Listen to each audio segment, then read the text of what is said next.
those of this station or its sponsors.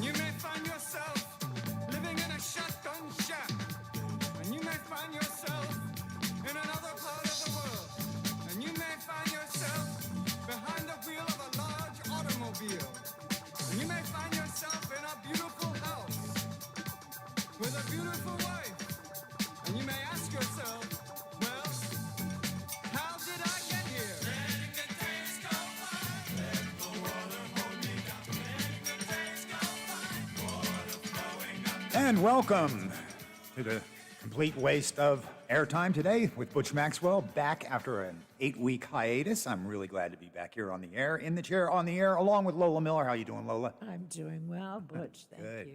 Nice to see things going, moving along here at the radio station. We had some flooding over the past summer, and starting to get it fixed up again. So that's very good. How are you guys doing out in the Ohio Valley? It's 32 degrees outside. It's cold today. It feels like December. And by golly, it is. It's only about 2 weeks away. We've got 2 weeks and 2 days until Christmas. And so yes, here's the question that everybody asks: are you ready for Christmas? Well, if the answer is no, that's okay. You've got 2 weeks, right? 2 weeks and 2 days. So there's still a little time. I've got a few things planned for today. First of all, it's snowy. Last time I was here, it was hot outside, and now it's snowing. What a contrast. That's all right. Saturday it's going to be 60. Yeah, So, yeah, we're good. It's good. Yeah, yeah. We'll have it. In fact, I think on Friday it's going to be get warmer, but it's going to rain. But that's okay. I'll take the rain if it's. I am now working for Mountaineer Gas. Oh, are you? Yes. Oh, okay. I got my first gas bill yesterday. Oh, I see. The winter Yeah. Okay. gas Yeah. bill. So yes. Yeah. That's where my money is going. Oh, you could get on. Don't they have a plan where you can The budget plan? Yeah. I love in the summer. Not having to pay. Yes. Yeah. But now it just seems like earlier and earlier in the fall, Mm-hmm. you have to kind of kick it on because the weather fluctuates, the temperature fluctuates so Oh, yeah. much. So, yeah, it might be to my benefit, but I love in the summer not having a Yeah. $20 gas. Yeah, bill, that's probably, that is good. Yeah, yeah. I'm with you on that. It's pretty expensive, and everything is getting more expensive. Yes, Inflation it is creeping up on us. Maybe creeping is not even the right word. It's kind of running up our legs a little bit. It's challenging. And since we've last talked, we've got a new word in our vocabulary: Omicron. Or Omicron if you prefer, but I think it's Omicron. Anyway, the coronavirus continues to present challenging times for us here. And I got a couple things on the agenda today that I do want to talk about. One thing I'd like to discuss in this first segment of our complete waste of airtime is the insurrection congressional hearings and the Justice Department investigations. Just catch up a little bit on that because I think that's very interesting and exciting. Also, my big question is Texas now the worst state in America? I mean, this comes from a West Virginian, and I know West Virginia doesn't have among the greatest of reputations. We all know the cliches about West Virginians, but Texas, boy, are they giving Florida and West Virginia and other states like us a run for the money? Yeah. What did you say? Mississippi, another one. Yeah. I mean, I'm still glad that they're number 50. That's true. Yeah, we always have Mississippi to thank for being worse than us. But yeah, I mean, now even there was a CNBC poll that came out that ranked Texas among the worst. I actually just found this because I had begun thinking independently over the past few weeks. Is Texas really the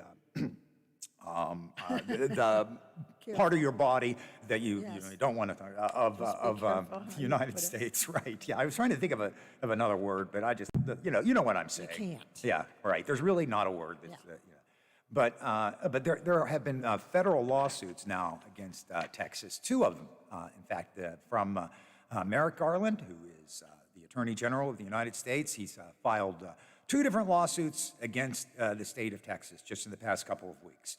On Thursday, Garland sued to stop the state's new ban on abortions after 6 weeks of pregnancy, calling it a scheme to nullify the Constitution of the United States because it blocks a right to abortion deemed constitutional by the U.S. Supreme Court several times, most notably back in the early 70s and then reaffirmed again in the early 90s. So the federal government is suing over that. And it's draconian. We did talk about this before my little hiatus, and I know I was railing against this. I find it absurd that this law could pass. And the worst thing is about this law. There are 2 things that are really bad. One is that it forbids anyone to get an abortion after 6 weeks. Most women do not know they're pregnant at 6 weeks. Secondly, it basically endorses kind of a vigilantism, where Texas, the state, is not going to enforce this law. They're asking citizens to enforce the law by suing people who help anyone to get an abortion, or that would include, of course, any medical personnel, or the mother herself, or anyone aiding and abetting the mother in getting an abortion. So this is just crazy. And on top of this, then, that's one issue. The second issue is the new lawsuit is on the redistricting plans. And the plans discriminate against minority voters, particularly Latinos, who have fueled Texas's population boom. The lawsuit claims the Republican-controlled state violated part of the Voting Rights Act, drawing new district boundaries for its congressional delegation and state legislature. And it's the Biden Justice Department's first legal action challenging a state's maps since the states began redrawing their maps this year to account for population changes. Is anyone surprised? I don't know. Are you? Are you, Lola, at all surprised by this? No, I'm not. This is just Not at all. just standard operating procedure for Texas. So Nothing that comes out of there surprises me any longer. it's just incredible. It's incredible. So Texas gets my vote as today, at least for right now, the worst state in the union at all. And I have relatives there. My stepson and stepdaughter live in Austin, which is, I suppose, if you have to live in Texas, you might as well live in Austin anyway. It seems to be one area where they're not totally crazy. I don't know how anybody can afford anymore to live in Texas. It is. It's getting more expensive. And, a lot of what's happened there, too, is migration from California because the prices are so high in California that people go to neighboring states, notably Arizona, but also Nevada and New Mexico and Texas. Idaho. And Boise, Idaho. Really? Their housing has gone up, I want to say 350%. Wow. And it's from an influx of people from other states trying to find a more affordable place to live. That's incredible. And What so- makes them go to Boise, though, of all places? That you have to ask Okay, I somebody guess, that yeah. immigrated to Boise. I don't know, but yeah, I was shocked at that too. But that's the housing market there has just blown up. And the sad part is people like us are simply being priced out of Yeah. everything. You can't afford to buy anymore. Yeah, come to West Virginia. Come to West Virginia. Our housing rates are pretty low here. I mean, comparatively. Yeah, but then if we have people coming, then everything is going to go sky high. It will. Yeah, it will go high. That's the bad. Yeah. That's bad. Yeah, growth, that's what happens with growth. And of course, what we hope is that with rising housing prices, that wages will go up too, but they seem to be lagging behind. Always. Yeah, it just can't win. If you want to weigh in on any of this, you're certainly welcome to call in. I know we don't get a whole lot of callers, but I haven't been here in a few weeks, so, call in. 304-214-1600, and I'd be glad to argue with you a little bit if you want to argue, or if you just want to agree, that's fine too. Whatever. One other thing I wanted to talk about, but before I do that, I want to promote what's coming up in the next half hour. I've got a couple of guests coming in I've got Jessica Rhine from the Upper Ohio Valley United Way is going to be coming in, and Susie Nelson from the Community Foundation of the Ohio Valley will both be along in the 2:30 segment of this program. But the other thing that has been happening is the House Select Committee is investigating the January 6th riot and has formally subpoenaed phone records of more than 100 people, a substantial number that includes former Trump officials and associates of the ex-president, such as one-time Chief of Staff Mark Meadows. The committee has already begun receiving some data from phone providers, but the records don't include the content of the calls, but rather details about who called or who texted whom, when and where, and for how long, giving them the ability to draw a web of communications during and after the January 6th attack on the U.S. Capitol. This is kind of a gigantic puzzle piece, and I know every time there's a news story that comes on about this, my wife's in the room. She says, "When are they going to get this done? This is taking too long." And I know it is. I totally agree. It does seem like it's taking forever. But there have been a number of convictions already, mostly for lower-level offenses. But there have been a few that actually have been convicted for up to 3 years. The guy, the tattooed guy, the QAnon guy, I think he's serving about 3 years. The shaman, yes. He's serving about 3 years right now. So, maybe we're going to see justice slowly happen here. I don't know. Well, the phrase, the wheels of justice turn slowly. Yes, they do. They do. But the long arm of the law. So yes, we can hope that they did reach into West Virginia and get that former delegate, I think, earlier. So and the guy that owned the pizza shop in Morgantown, that was right. another one. Yeah.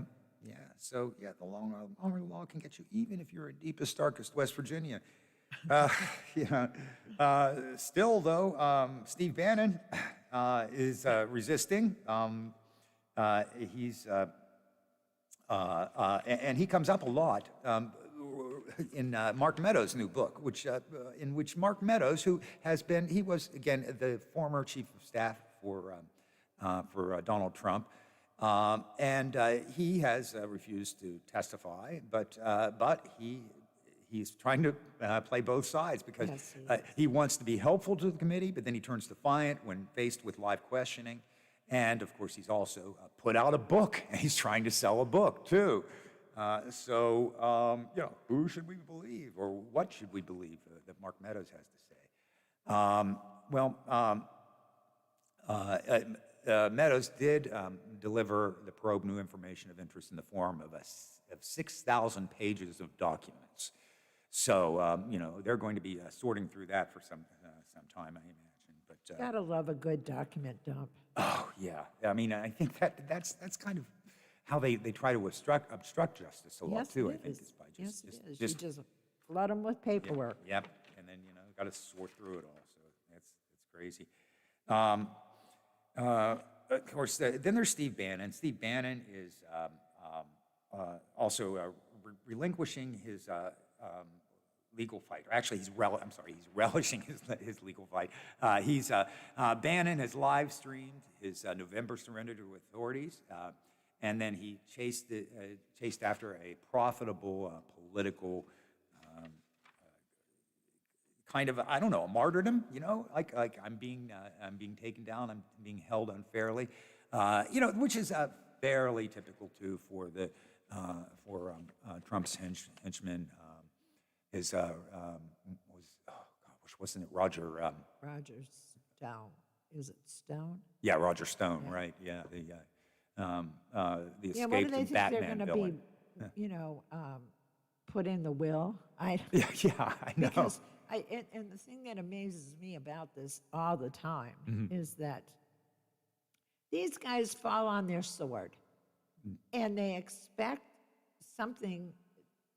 They expect some loyalty out of the, out of the Trump camp, and they don't get it. No, he's he not will loyal. turn as quickly on you as a rattlesnake will. definitely would. I mean, I don't understand, what they have to gain anymore by, it being so loyal. And you Bannon will go to jail. Yeah. Because that is the ultimate sacrifice. I will go to jail for you. Yeah, yeah. Personally, I don't know that Bannon knows a whole lot about any of this. Yeah. He was just an instigator that got up there and said what kind of followed the script. Yeah, You yeah. know, it's Yeah, he was involved the day before on January 5th. He was at some meeting, I think, and was talking at that, and so that's part of what it is. And he was not part of the Trump administration, not since the very first year of the Trump administration. I think he was out after about 6 months. Oh or yeah, he got fired right away. Yeah, yeah, but he's remained loyal, and yeah, just as you said, that loyalty they think it's going to pay off. I don't know how well did that pay off for Michael Cohen. Michael. Well, he's making a fortune on his book. He's doing well, yeah, there, and he did turn on Trump after he was put in jail.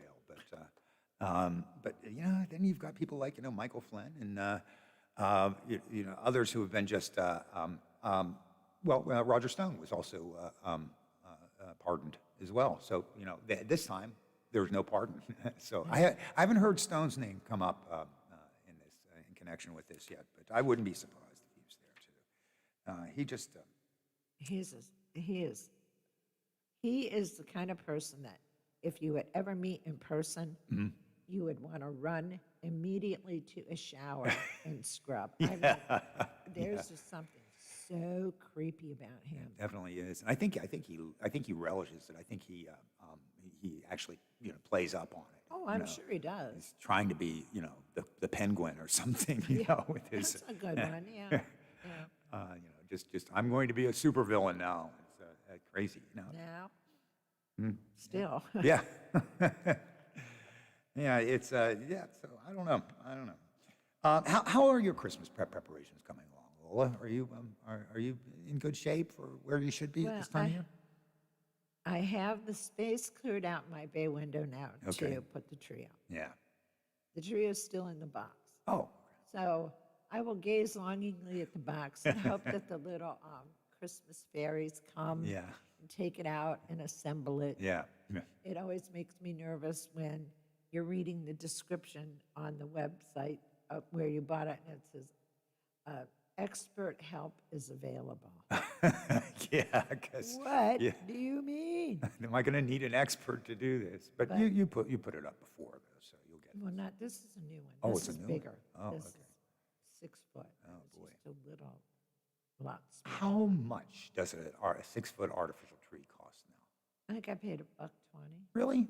Yeah. No, you probably pay that for a live tree. Yeah. Yeah, I know last year it was getting close to $100 for about a And 6-foot I don't tree. have to clean up dead needles. That's true. when You I don't. take it You down. could just spray pine sol and you're good. Yeah, buy those little hangy things. Yeah. It smells.